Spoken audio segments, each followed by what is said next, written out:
Hello and welcome. In this video, we're going to demonstrate the quoting module in 360E, show you how to build quotes, how to edit them, and in the next video, we'll show you how to revise and copy them. So getting started, you'll simply want to go to your quotes link on your primary navigation. Once you've arrived at this screen, you'll go up to the right here and hit the Add Quote button. Now, for those of you that do a lot of repeat work with existing customers, you'll enjoy the autofill features of the application here. I'm going to start out by just giving this a name. So let's call this a kitchen rewire. And I'm going to use myself as an existing customer, but assuming you've got a list of, even up, thousands of customers in here, you simply start typing the customer name, and the system will go and fish it out for you. So in this case, I found the customer I'm looking for. I'm going to tap that in the middle. Now notice as I continue down the page that all of my various contacts and job sites and billing addresses and everything else shows up. So the assumption here is, one, it's very easy for you to start a quote for existing customers, and two, it's very easy for you to manage more complex customer profiles. In addition, you can do things by autofill, pre-select, and then adding new information on the fly. In this case, I'm going to select this person as my primary contact. I'm going to turn these no's to yeses, saying that they are the primary job site contact and the billing contact. Where I'm sending it, as you can see, I've got a number of addresses available, so I'm going to select this one. And then down here, I've got job site addresses, of which I can have many. Now, in this case, let's say that I'm going to add a new job site. So I've got several to choose from, which I could tap and autofill, or in this case,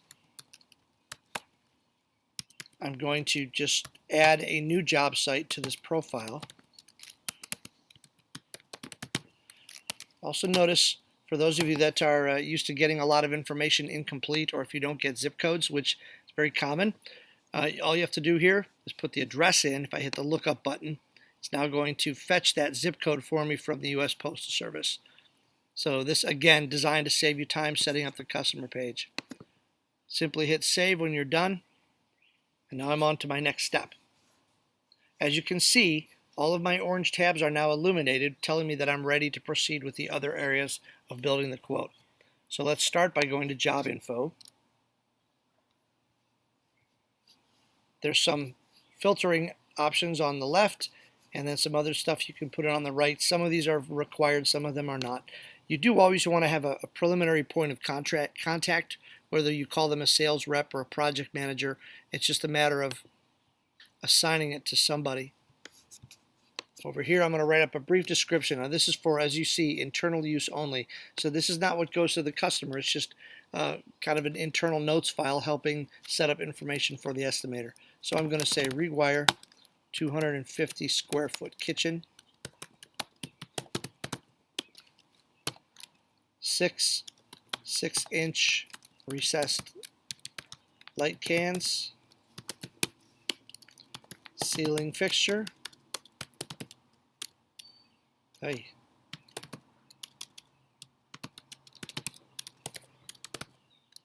so on. You can add any other things that you want just to describe the job that you're setting up. Let's go ahead and hit save.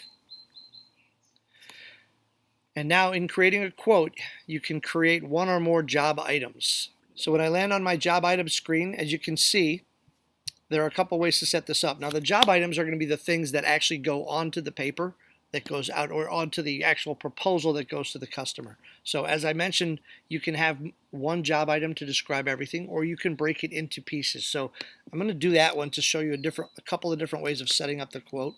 First of those is I'm going to call this first item demo. Now you could have job phases and use it this way. Also, in your application settings, you can use presets, where you would create them in your application settings up here, have preset namings and descriptions that go in. So all you have to do is select them from the drop down, and then your work's done. So these are designed to help you save typing time. In this case, I'm going to start fresh here by calling this demo, and I'll say remove drywall, expose old wiring. Now, for this first item, I'm going to use what we call the shorthand process for creating a job item. And this is where the numbers are in your head, or you've got a scratch pad, or you just want a place to put the information or to break it out. So in this case, I've got two different labor rates in here. You can, of course, have as many as you want in your own system, but I'm going to say that this is 4 hours here, and let's say this would be journeyman. This would be journeyman and apprentice. So 4 of each. In this case, let's say there's no materials required for this. It's going to do the math for me, and all I have to do is save it. Now, once I save that, I can continue making other items. So as you notice, when I hit close here, here's the item that I completed already. I'm going to add another one. This one I'm going to call wiring. And I'm going to say replace knob and tube wiring with 12-2 Romex.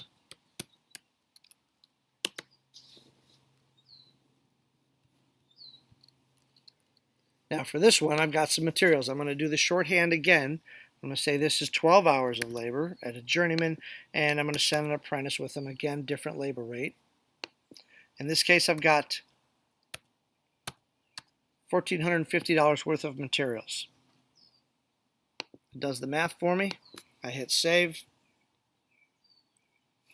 Close this again after it plays it back to me. And now here are my 2 job items.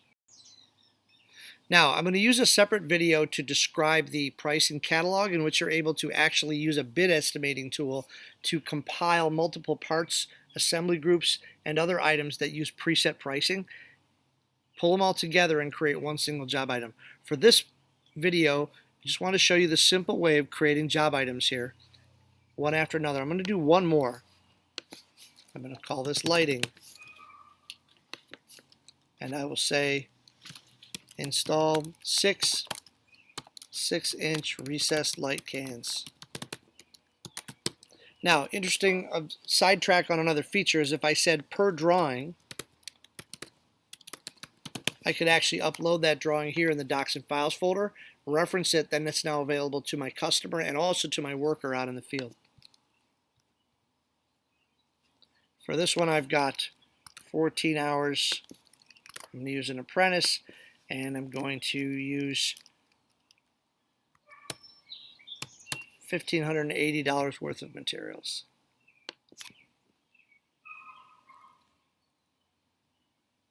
Save this.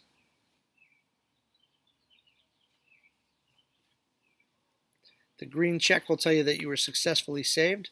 And now I'm going to close this, and I can see, again, 3 items that I have created in my proposal. Now, once I've got my items the way that I want them, I can go and review and adjust. First, I want to point out a couple of things. You can delete them if you make a mistake. You can click on the name of the item itself. That will call it back up, and you can edit it. Or you can, of course, continue adding items. So I'm going to go now to my review and adjust screen.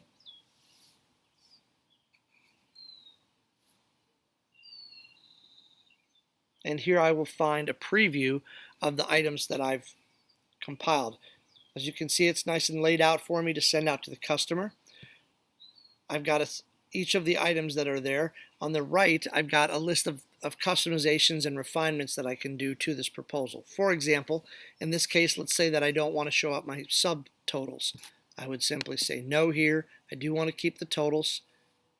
And there are other options you can see here as well. Also, terms and conditions. If you have terms and conditions saved in the application settings, they would show up here. And you can, of course, go in and edit them just for this proposal. Notice I'll change it here, but I'm not changing it on the permanent file. So after I hit save with my customizations, notice that my subtotals are gone. Notice that my terms and conditions have been edited for this proposal, and my proposal is now ready to go. So from here, a couple of ways that I can manage sending it to the customer. One is I can make a PDF of it, download it to my hard drive, use my email program to send it. I can also send it directly from 360 by selecting the email button here. And it's going to call up my message send. As you can see on the bottom, my proposal is already attached and ready to go. My primary contact is already autofilled, but I can also create employee and customer distribution lists so that this could go out from 360 to many recipients. I can put my own custom message in here, and any other documents that have been uploaded to the Docs and Files folder will be bundled at the bottom of your message, available to go out with this proposal. So you can send them all at the same time. Once I hit send, it sends it off to my recipient.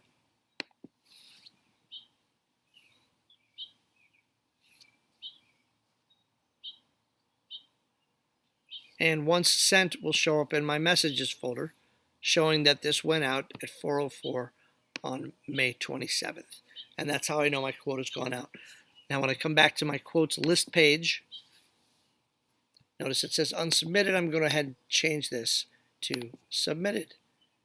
That way the rest of my team knows where this quote is and what's been done with it. So that's pretty much how you build a basic quote. In the next video, we're going to show you how to work with the bid estimator and flat rate pricing. And I want to thank you for joining us for this video. We'll see you on the next one.